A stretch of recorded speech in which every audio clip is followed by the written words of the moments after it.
Some people say that you should take a diet break in order to shock your metabolism and consequently lose more fat. Is this true though? Hello folks, Scientific Health with a K here. In this video, we're going to take a look whether diet breaks can facilitate fat loss or not. First of all, let's take a look at weight loss or fat loss to be precise.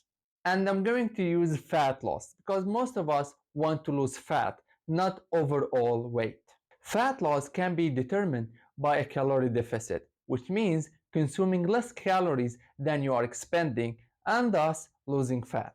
Of course, fat loss is going to take a while because you cannot lose all the fat accumulated throughout the years in 2 weeks as some might claim. So the whole point of dieting is lowering your calorie consumption, which means energy restriction. Calories in, calories out. Calories in means you are consuming the calories. Calories out, you are expending them throughout physical exercise and physical activity. Since we are losing weight, this means that our mass is also shrinking.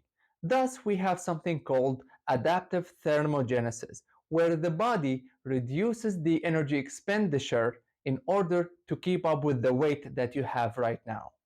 And on the long term, adaptive thermogenesis makes it hard for you to lose weight because your body adapted to the new mass that you have right now. Now, can this adaptation be influenced by taking a diet break?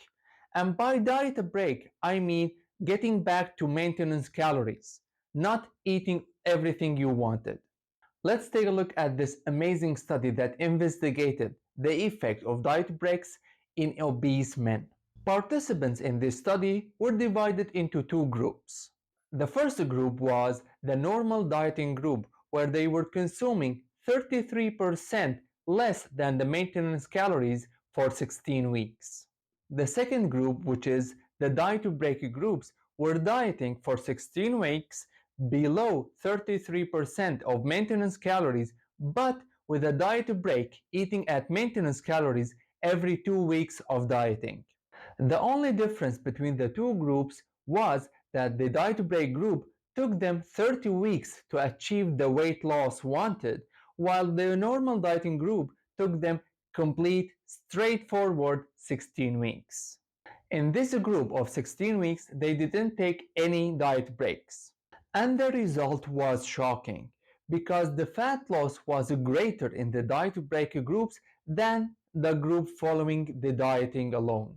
And the lean body mass loss was not different between the two groups.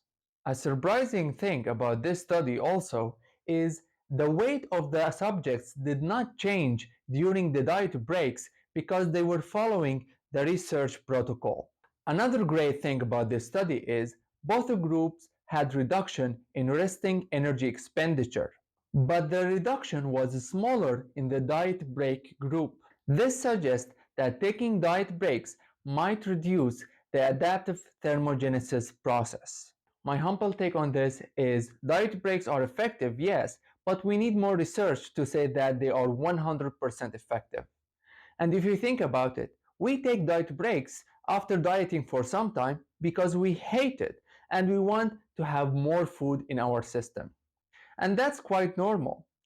You can achieve weight loss or fat loss by following a calorie deficit diet, exercising, and checking out the other videos to learn more.